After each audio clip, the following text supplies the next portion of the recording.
اعوذ باللہ السمیع العلیم من الشیطان الرجیم بسم اللہ الرحمن الرحیم۔ اللہ کے نام سے شروع کرتی ہوں جو بہت ہی مہربان اور نہایت ہی رحم کرنے والا ہے۔ روحانی وظائف چینل لایا آپ کے لیے ایک ایسا وظیفہ جو کہ 28 رمضان المبارک کا وظیفہ ہے۔ اس وظیفے کی برکت سے اللہ کی ذات آپ کو اتنا رزق عطا فرمائے گی کہ آپ کی عقل تک دنگ رہ جائے گی۔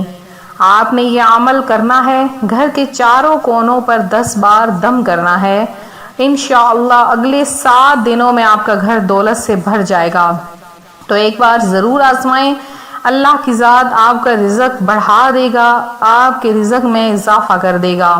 28 رمضان المبارک کا یہ بہت ہی پاورفل عمل ہے۔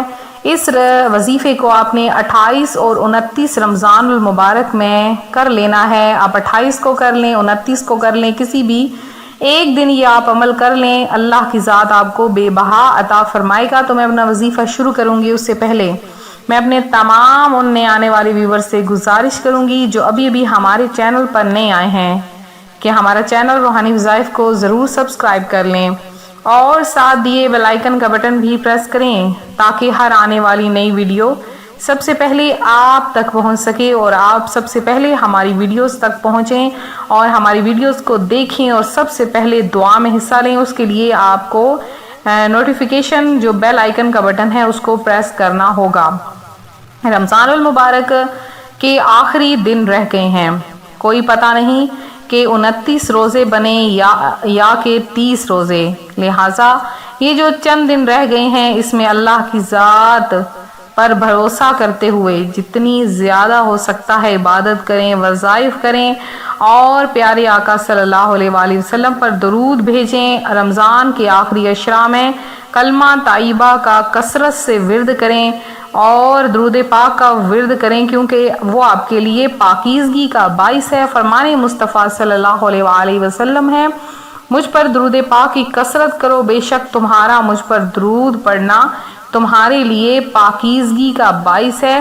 اور فرمان مصطفیٰ صلی اللہ علیہ وآلہ وسلم یہ بھی ہے کہ تم جہاں بھی ہو مجھ پر درود پڑھو کہ تمہارا درود مجھ تک پہنچا جاتا ہے۔ تو معتکف حضرات جو کہ اعتکاف میں بیٹھے تھے وہ اب رمضان المبارک کا جب نیا چاند نظر آئے گا شوال المکرم کا تو وہ اٹھ جائیں گے اعتکاف سے۔ انہیں ایسا ہی ہے کہ ایک حج اور 2 عمرے کا ثواب عطا کیا جائے گا۔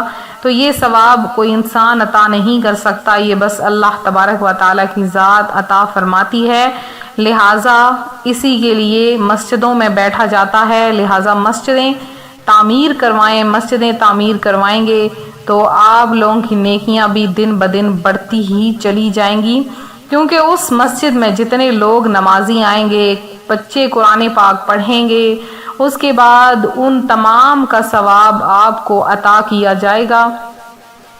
تو یہ رمضان المبارک کے آخری لمحات آپ نے غفلت سے نہیں گزارنے ہیں۔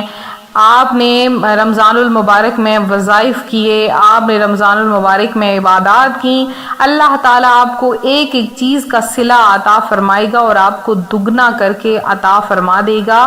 اب الوداع ماہ رمضان ہے تو الوداع ماہ رمضان میں خوب گریہ وزاری کریں اور رو رو کر ماہ رمضان کو رخصت کریں۔ جو رمضان المبارک کو رخصت کرتے ہوئے روتا ہے، اپنا منہ رونے جیسا بناتا ہے، ندامت کے اپنے گناہوں پر آنسو بہاتا ہے، تو اللہ تعالیٰ اس کے ان آنسوؤں کے بدلے میں اسے معاف فرما دیتا ہے۔ ماہ رمضان عبادت و ریاضات میں گزارنے کے بعد آخری رات وفات پانے والی ایک نیک بندی کی حکایت ملاحظہ فرمائیے اور اس میں اپنے لیے عبرت کے مدنی پھول تلاش کیجیے۔ چنانچہ حضرت سیدنا محمد بن ابو فرج فرماتے ہیں، مجھے ماہ رمضان المبارک میں ایک کنیز کی ضرورت پڑی جو ہمیں کھانا تیار کر دے۔ میں نے بازار میں ایک کنیز کو دیکھا، اس کا چہرہ زرد یعنی پیلا، بدن کمزور اور جلد خشک تھی۔ مجھے اس پر ترس آ گیا اور میں نے اسے اپنے گھر آنے کے لیے کہا برتن پکڑو، رمضان المبارک کی ضروری اشیاء کی خریداری کے لیے میرے ساتھ بازار چلو۔ وہ کہنے لگی اے میرے آقا میں تو ایسے لوگوں کے پاس تھی جن کا پورا زمانہ ہی گویا رمضان ہوا کرتا تھا، یعنی وہ لوگ رمضان المبارک کے فرض روزوں کے علاوہ نفل روزے بھی کثرت سے رکھتے اور دن رات عبادت میں مشغول رہا کرتے تھے۔ اس کی یہ بات سن کر میں نے یہ اندازہ لگایا کہ یہ ضرور اللہ کی نیک بندی ہوگی۔ ماشاءاللہ ماہ رمضان میں وہ ساری رات عبادت کرتی رہی، اور جب آخری رات آئی تو میں نے اس سے کہا عید کی ضروری اشیاء خریدنے کے لیے میرے ساتھ بازار چلو۔ وہ پوچھنے لگی اے میرے آقا عام لوگوں کی ضروریات خریدیں گے یا خاص لوگوں کی؟ میں نے اس سے کہا اپنی بات کی وضاحت کرو، تو کہنے لگی عام لوگوں کی ضروریات تو عید کی مشہور کھانے ہیں، جبکہ خاص لوگوں کی ضروریات مخلوق سے کنارہ کش ہونا، عبادت کے لیے فارغ ہونا، نوافل کے ذریعے اللہ کا قرب حاصل کرنا اور اس کی بارگاہ میں عز و انکساری کا اظہار ہے۔ یہ سن کر میں نے کہا میری مراد کھانے کی ضروری اشیاء ہیں۔ اس نے پھر پوچھا کون سا کھانا، جو جسموں کی غذا ہے یا وہ جو دلوں کی؟ تو میں نے کہا اپنی بات واضح کرو۔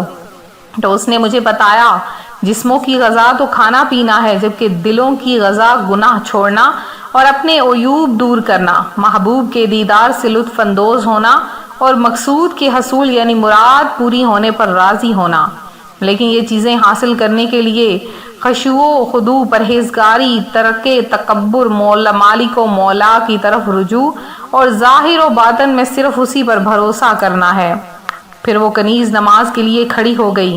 اس نے پہلی رکعت میں پوری سورۃ البقرہ پڑھی، پھر سورہ آل عمران شروع کر دی، پھر ایک سورت ختم کر کے دوسری سورت شروع کرتی رہی، یہاں تک کہ سورہ ابراہیم کی آیت نمبر 17 پر پہنچ گئی۔ پھر وہ روتی ہوئی اس آیت مبارکہ کو دہراتی رہی اور یہاں تک کہ وہ بے ہوش ہو کر زمین پر گر گئی۔ اس نے کون سی آیت دہرائی اس کا ترجمہ ہے بمشکل اس کا تھوڑا تھوڑا گھونٹ لے گا اور گلے سے نیچے اتارنے کی امید نہ ہوگی، اور اسے ہر طرف سے موت آئے گی اور مرے گا نہیں، اس کے پیچھے گاڑا عذاب ہے۔ جب میں نے اسے ہلایا جلایا تو اس کی روح قفس انصری سے پرواز کر گئی۔ تو یہ تھے وہ اللہ کے نیک بندے جو رمضان المبارک کا احترام کرتے، اور کس قدر نیک تھے۔ ہم تو ظاہری نیک ہیں اور اپنی چال ڈھال سے نیک بنتے ہیں، لیکن جو اللہ کے نیک بندے ہوتے ہیں وہ ظاہری طور پر بہت سادہ ہوتے ہیں، اور لیکن اندر سے اللہ کے وہ بہت قریب ہوتے ہیں۔ تو رمضان المبارک کے آخری دنوں میں الوداع پڑھنے سننے سے نیکیاں رہ جانے پر غم افسوس ہوتا ہے۔ الوداع سے سچی توبہ کی توفیق نصیب ہوتی ہے۔ الوداع کی برکت سے مسلمانوں کی ایک بڑی تعداد آئندہ نیکیاں کرنے کا پکا ارادہ کر لیتی ہے۔ تو رمضان المبارک کو الوداع کہیں۔ الوداع الوداع یا شاہ رمضان، فتحسروا علی اتمامہ وتعسفوا علی اختتامہ۔ الوداع الوداع یا شہر رمضان، الوداع الوداع یا شاہ رمضان۔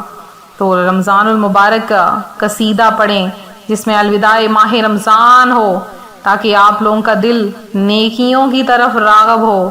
میں جو آج آپ کے لیے 28 اور 29 رمضان المبارک کا وظیفہ لائی ہوں، وہ بہت ہی پاورفل وظیفہ ہے۔ اس وظیفے کی برکت سے آپ کا گھر رزق سے بھر جائے گا۔ آپ کے گھر میں اللہ کی ذات اتنا رزق عطا فرمائے گی کہ جگہ تک کم پڑ جائے گی، لیکن آپ کا رزق ختم نہیں ہوگا۔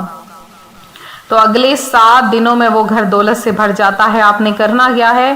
فجر یا ظہر کی نماز کے بعد 28 اور 29 رمضان المبارک کو فجر اور ظہر کی نماز کے بعد آپ نے جائے نماز پر بیٹھ جانا ہے اور 100 مرتبہ اول آخر پہلے درود پاک آپ نے پڑھ لینا ہے کوئی سا بھی، اور 100 مرتبہ یا منتقم، اللہ کا اسم گرامی ہے یا منتقم، یہ آپ نے 100 مرتبہ اور 100 مرتبہ سورہ کوثر پڑھنی ہے، اور 1 مرتبہ سورہ واقعہ کی تلاوت کرنی ہے۔ اور اس کے بعد آپ نے گھر کے چاروں کونوں پر 10 بار دم کرنا ہے، یعنی 1 بار پہلے چاروں کونوں پہ دم، پھر 2 بار، پھر 3، پھر 4، پھر 5، اسی طرح آپ نے 10 بار لگاتار دم کرتے جانا ہے۔ اگلے 7 دنوں میں آپ کا گھر دولت سے بھر جائے گا۔ ایسا آسان وظیفہ کہ غریب سے غریب آدمی مالدار بن جائے گا۔ بہت جلد کاروبار میں ترقی ہوگی اور اس کے حلال کہاں کہاں سے آئے گا کہ عقل دنگ رہ جائے گی۔ آپ نے یہ عمل ضرور کرنا ہے، اور عمل کے ساتھ ساتھ تمام روحانی وظائف کے ویور سبسکرائبر کو بھی دعاؤں میں یاد رکھنا ہے۔ تو ملتے ہیں اپنے اگلے وظیفے کے ساتھ۔ اپنی دعاؤں میں یاد رکھیں، اپنا خیال رکھیں۔ فی امان اللہ۔